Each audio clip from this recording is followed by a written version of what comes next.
Fala galera, tudo bem? Então, meu nome é Guilherme Cotait, eu sou professor de matemática e hoje o conteúdo que a gente vai estudar está relacionado com função do primeiro grau.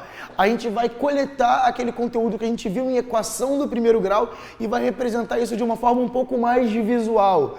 É importante a gente perceber que o começo da aula é bem parecido com aquela. A gente tem que saber coeficiente angular, coeficiente linear, a gente tem que estudar a raiz, é tudo muito próximo. Porém, a gente vai ver de uma outra visão agora. Agora a gente vai avaliar como isso muda de acordo com cada função. Tudo bem? Então eu preciso que você lembre que qualquer função do primeiro grau vai ter... O que é a lei de formação? É a cara. Tu vai olhar e vai falar, pô, essa função ela é do primeiro grau porque ela é da cara y igual a x mais b. Você tem que visualizar isso, ok? Então, toda vez que o meu x estiver elevado a um expoente de grau 1, quer dizer que a função é do primeiro grau. Então, ax mais b. A e b são os coeficientes da sua equação e eles possuem nomes. O a é chamado de coeficiente angular e o b é chamado de coeficiente linear. Tudo bem? Aqui nesse exemplo que eu botei embaixo, eu botei y igual a menos 3x mais 6. Eu preciso que você visualize que de cara o meu a ele é igual a menos 3 e o meu b é igual a mais 6. É importante você tomar cuidado e não esquecer do sinal, tá? Esse sinal que está aqui, ó, do lado do 3, ele faz parte dele, ok? Então, o A nunca vai ser 3 nessa situação. O A vai ser menos 3. Toda vez que o menos estiver, ele faz parte do teu coeficiente. Tudo bem? Tranquilo? Agora a gente vai estudar de forma separada os coeficientes. Primeiro eu vou começar pelo A, tá bom? Avaliando o coeficiente angular. A gente precisa ter em mente que toda função do primeiro grau, ela vai ter como seu gráfico sendo uma reta, ok? Então você tem que saber que a função do primeiro grau, ela é linear, ela é uma reta. Então, se ela é uma reta, pode ser uma reta crescente ou uma reta decrescente.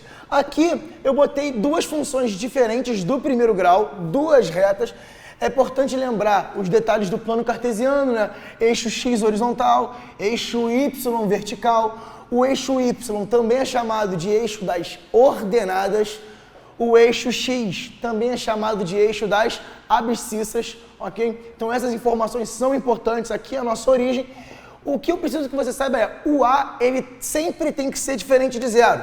Eu expliquei isso na outra aula também. Ele tem que ser diferente de zero, por quê? Porque se ele for zero, some esse pedaço, e aí se o a for zero, ele some com o x, não tem mais função. Tudo bem?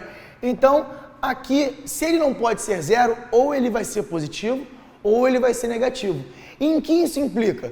Toda vez que o meu a for maior que zero, positivo, a minha reta sempre vai ser crescente. Ok? Aqui, ó, visivelmente, da esquerda para a direita, ela está subindo. Toda vez que o meu coeficiente angular for menor que zero, a gente percebe que a nossa reta, ela é decrescente, ok? Então, da esquerda para a direita, ela está descendo. Tudo bem? Então, quem decide a inclinação da reta é o A, ok? Se vai ser crescente ou decrescente, vai depender se ele vai ser positivo ou negativo. Tranquilo? Voltamos a falar agora de raiz da equação. Raiz da equação era aquele valor que a gente igualava a zero, resolvia e tudo, era o valor de x que faz a função ser zero. De uma forma um pouco mais visual, eu também preciso que você perceba que a raiz, ela vai ser o ponto em que a função corta o eixo x, tá bom? É muito importante saber isso. Você achou a raiz, achou x igual a 3. Essa é a minha raiz, então a tua função vai cortar o eixo x lá no 3. Ela vai passar pelo ponto 0,3. Isso é um exemplo, tá? Não, 3, 0. Enfim, vamos para cá. B. Vamos agora avaliar o coeficiente linear, que no caso é o B. O coeficiente linear, ele também tem uma frasezinha dessa que é importante você saber. Ele sempre vai ser o ponto em que a função corta o eixo y. Agora, tudo bem? Então, para a gente descobrir as interseções com os eixos, a gente tem que ter em mente que o ponto em que a função corta o eixo x é a raiz. E o que ela corta o eixo y é o B, que no caso é o nosso coeficiente linear. Tranquilo? Tudo bem? Aqui eu representei também, ó, ela corta o eixo Y no B. Aqui é o eixo Y e aqui no caso seria o eixo X. Tranquilo? Então, apresentados tudo isso, a gente tem um exercício aqui para resolver, tá? Esse exercício, a gente vai aplicar todo o conhecimento explicado aqui desde o início. Ele pergunta tudo. Ele dá uma função e pergunta tudo pra gente. Então, vamos resolver? Vamos ver como é que vai ficar. Sobre a função y igual a menos 3x mais 6, descubra a sua raiz, as interseções com os eixos x e y e responda se a função é crescente ou decrescente. Basicamente, ele perguntou tudo, né? Primeira coisa, vamos botar aqui. No caso, é o mesmo exemplo que eu dei aqui atrás. Qual é o valor do nosso A? O A vale menos 3. E o B? O B vale mais 6. Vamos na ordem. Primeira coisa que ele pediu foi a sua raiz. Como é que eu descubro a raiz? Eu pego a minha função, menos 3x mais 6 e igualo a zero. Para descobrir a raiz, igualo a zero e resolvo. Vamos embora. Menos 3x igual a menos 6. Vou multiplicar aqui por menos 1. Para trocar o sinal, vai ficar 3x igual a 6. X igual a 6 dividido por 3, que dá 2. O que é isso aqui então? Eu acabei de falar para você que a minha raiz é o ponto x igual a 2. Como é que eu represento esse ponto? Vamos olhar para cá. Falei que é o ponto em que corta o eixo x. Se ele corta o eixo x, ele tem a sua coordenada y igual a 0. Ok? Então, que ponto seria esse? É o ponto x igual a 2, y igual a 0. Tudo bem?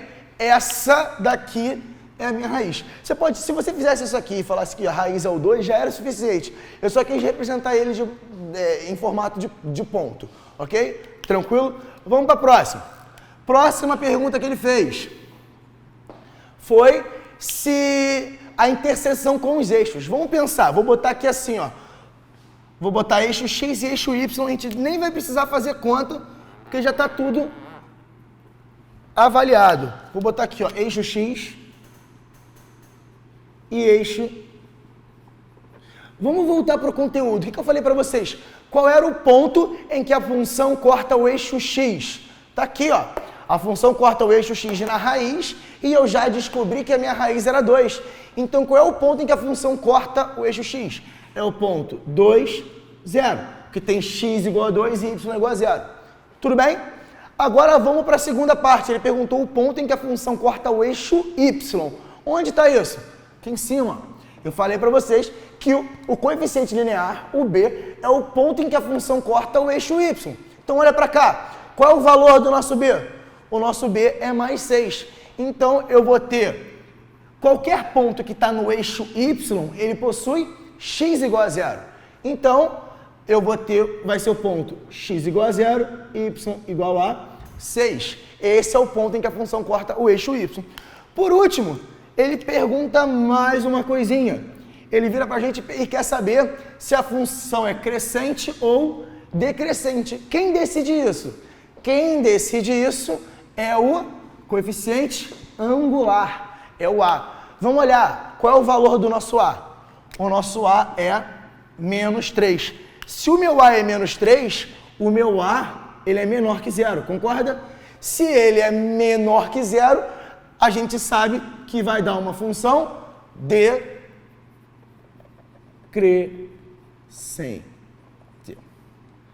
Ok? Então aqui a gente viu tudo que foi falado na aula e exercitamos o conteúdo. Tudo bem, gente? Espero que vocês tenham entendido. Um abraço e até a próxima aula.